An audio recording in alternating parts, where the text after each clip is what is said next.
Hablamos con Roberto Esteban, juez decano de Zaragoza. Hola, bienvenido. Buenos días. Estamos diciendo que el fiscal va a pedir a todas las comunidades que remitan esas sentencias en las que se haya rebajado la pena a agresores sexuales. ¿Aquí hay sentencias en Aragón en las que se haya rebajado las penas? Todavía no. Me consta que el presidente de la Audiencia Provincial ha convocado un pleno de las secciones de lo penal para unificar criterios y decidir qué hacen con la revisión de las sentencias ya firmes y que se están cumpliendo actualmente. Eso será, si no me equivoco, el martes de la semana que viene, cuando la Audiencia de Zaragoza reúna a sus magistrados para unificar criterios. Así es.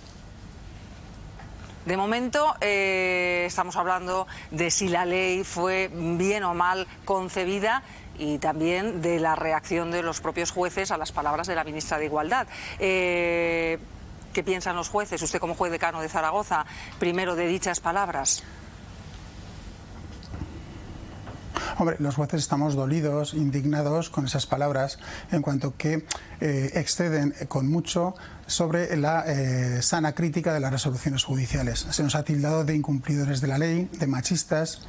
Se ha querido transmitir un estereotipo de juez hombre mayor antidemocrático, cuando eso está totalmente alejado de la realidad. Hay que tener en cuenta que son mayoría las mujeres en la carrera judicial, la edad media está por debajo de los 50 años. En fin, yo creo que se tratan de transmitir estereotipos ajenos a la realidad. ¿Qué está pasando con la ley? Estamos intentando explicarlo, ya llevamos 3 días en ello. Hay un agujero en la ley. Están obligados los jueces en algunos casos a beneficiar al reo y por eso se están rebajando las penas. Explíquenos. Sí, siempre cuando se dicta una nueva ley penal ha de aprovechar lo que es favorable para el reo con carácter, es aplicable retroactivamente en lo que favorece al reo. Y ello es tanto con las sentencias que están ya dictadas como las pendientes de dictar. Por ejemplo, todas aquellas juicios que vaya a haber próximamente, los jueces al poner la sentencia tendrán que ver cuál de las dos legislaciones es más favorable, si la anterior o la vigente. Y lo mismo ocurre con las sentencias que están siendo objeto de cumplimiento. Han de ser revisadas para, en caso de que favorezcan al reo, aplicar la legislación más favorable. Dice que en Aragón de momento no se ha producido ninguna sentencia en este sentido, pero podría haberla. Bueno, en la próxima semana decidirán los magistrados de la audiencia y veremos si proceden a la revisión o no de esas sentencias. ¿Habría que modificar la ley o sería suficiente con esa disposición transitoria o bien con la unificación de criterios? Exacto, es que claro, ya vemos que hay criterios divergentes, ¿no? Por un lado tenemos La Rioja, por otro lado Madrid y otras provincias. Sí, la verdad es que una disposición transitoria hubiera aclarado todo esto. Porque si en una comunidad... Porque hay que tener en cuenta que sí, en algunas...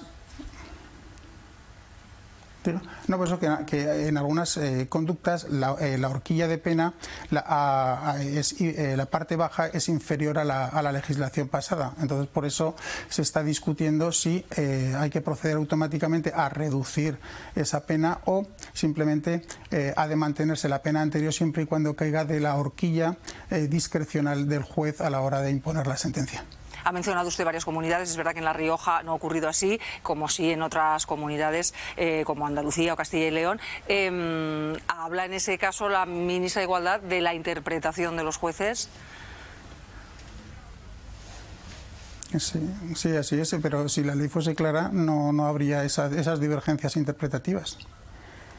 Por lo tanto, la solución a todo esto, insisto, sería añadir esa disposición transitoria, modificar la ley, esperar a que el Supremo se pronuncie. Vamos a ver, modificar la ley no solventaría el problema en relación a las condenas y a las conductas ya habidas, porque sería una ley que perjudicaría al reo y esa ley no podría ser retroactiva. Es decir, esta ley en la situación actual ya es irreversible. Otra cosa es que si la modifican para las conductas futuras sí que existirá esa agravación de pena. Roberto Esteban, me acompañan aquí varios periodistas colaboradores. Encarna Samitier tiene también una pregunta para usted. Sí, buenos días. ¿Cree que si en la elaboración de la ley, en el proceso, se hubieran escuchado las recomendaciones que hacían los órganos judiciales, evidentemente no se hubiera producido esta situación? ¿Y cree también si, por ejemplo, en leyes que están ahora también en elaboración, como la ley trans, podemos tener luego, ustedes pueden tener un problema como el que se ha producido ahora? Vamos a ver, por un lado, yo creo el Consejo General del Poder Judicial, en el comunicado que emitió antes de ayer, ya dijo que ya apuntó a la posibilidad de revisión de esas sentencias firmes, dado que se producía una reducción de las penas. Eso es lo que ha manifestado el Consejo General del Poder Judicial. Yo no leí esos informes. Y en cuanto a la ley trans, yo creo que estamos hablando de cosas distintas. La ley trans no es una ley penal. Entonces, los principios que rigen son completamente distintos. Roberto Esteban, una cosa más. ¿Cree que las víctimas ahora pueden sentirse más inseguras? Inseguras en la medida en que algunos de esos delincuentes condenados puedan salir antes a la calle, pero por lo demás yo creo que la situación no ha cambiado.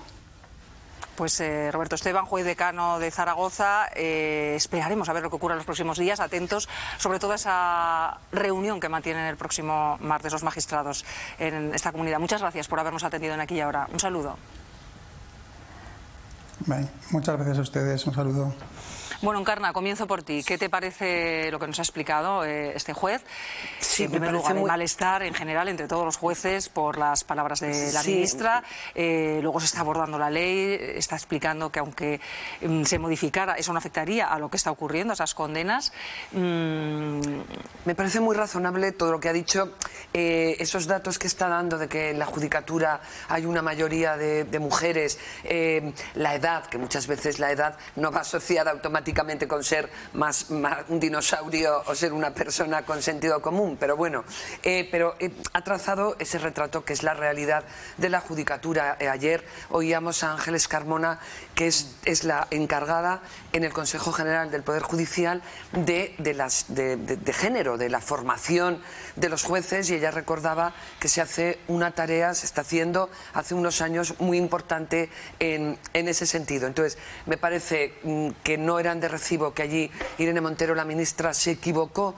Totalmente se ha equivocado, debería rectificar, porque ha suavizado luego en sus comparecencias en medios, suavizado el tono, pero no ha pedido una disculpa formal. Yo creo que no pasa nada, que al revés, que sería muy bueno. Un compañero suyo de Podemos en Baleares, el vicepresidente del gobierno balear, juez y militante de Podemos, le han enmendado la plana, le ha dicho esto no es así. O sea, eso es un error enorme, se confunde a la sociedad, porque lanzar mensajes de que estamos en manos de jueces peligrosos, reaccionarios, es muy peligroso y muy dañino, porque se lanza un mensaje muy malo.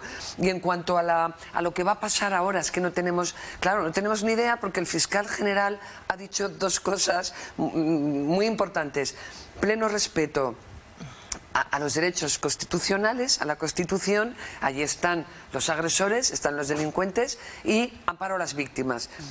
Casar esas dos cosas, vamos a ver cómo, porque hay un choque de intereses en una democracia con un sistema garantista como es el nuestro, por fortuna, muy difícil. Y es verdad que ha dicho el juez con toda razón que la ley trans no es una ley penal, pero Carmen Calvo recientemente estuvo en Zaragoza en el ciclo El tiempo de las mujeres en la universidad, y ella alertó de que estas leyes que hay que hacerlas con mucho cuidado, que aquí él lo ha dicho, No, pero falta la parece que todo el mundo ha disposición. alertado, porque hemos hablado con la Federación de Mujeres Progresistas y dijeron que lo habían alertado ayer, con la Asociación de Juristas TEMIS, con Altamira Gonzalo, que dice que ya lo habían dicho. Sí, y Carmen estamos Calvo mencionando que también lo dijo, y ella, claro, ella decía, ¿qué ha pasado aquí? Ella decía que hasta ahora todas las leyes que habían, vamos a llamarlas entre comillas feministas, ninguna ha sido tumbada por el Tribunal Constitucional, y que le daba que el peligro, el riesgo es que pudiera pasar con las que venían y que había que tener mucho cuidado. Se refería ahora, en este caso, se refería en este momento a la ley trans, pero estaba la ley del solo sí es sí, estaba flotando allí. Entonces, ojo con eso, porque tendrían que tomar muy buena nota para lo que venga.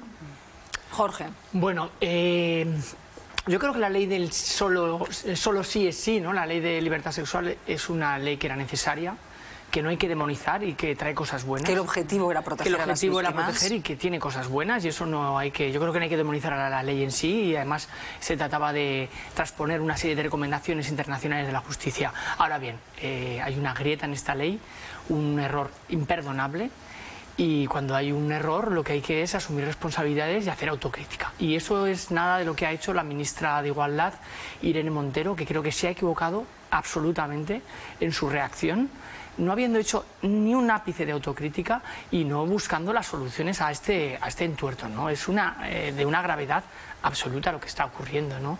Que haya agresores sexuales que vean reducida su pena, creo que crea una indefensión absoluta en las víctimas. Y yo creo que eso, asumir desde luego el error, no culpar a los jueces, creo que además con calificaciones que sobraban y que, como dice mi compañera, pues que no van a ningún lugar y que además desprestigian la justicia, y además en el sentido que lo que hay que hacer es buscar soluciones, ¿no? Y esas soluciones pues pueden venir pues por fijar un criterio, ¿no? Desde el Tribunal Supremo, que fije una doctrina que unifique el criterio, ¿no?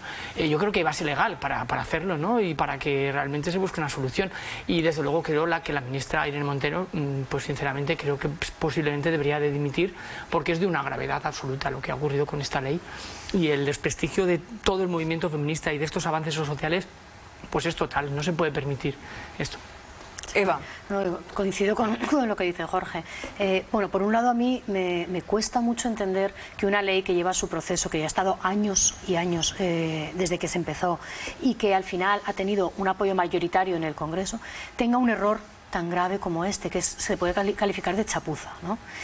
Por otro lado, también coincido en lo que dice Jorge, de que la ley es mucho más que esto, es mucho más que las penas y que los castigos. Es que la ley reconoce a las víctimas de una manera mucho más adecuada, acompaña a las víctimas de una manera y les concede más derechos después. Es decir, que si nos quedamos solo con los castigos, estamos viendo solo una pequeña parte, que es verdad que es la parte efectista y la parte en la que ahora estamos todos mirando, ¿no?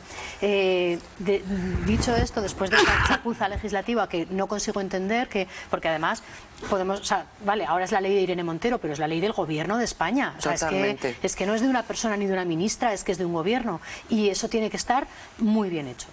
Pero dicho esto, evidentemente la ministra se equivoca después en sus declaraciones, y casi es peor la reacción que todo lo demás, porque si hay un error se puede solucionar con voluntad y con buen hacer, pero estas declaraciones acusando a la judicatura de machista, pues además ella no se da cuenta de que va en contra de su propia ley, de lo que está diciendo, porque una ley tiene que ser tan buena que aunque hubiera de verdad jueces machistas que aplicasen esa doctrina, no deberían poder. La ley tenía que estar tan bien redactada que no tenía que ser posible salirse de esa filosofía de protección a las víctimas y de no permitir que los agresores se libren o rebajen sus penas, ¿no? Con lo cual, yo creo que ella misma está equivocándose y no se da cuenta de que se está echando la culpa a sí misma de lo que está pasando.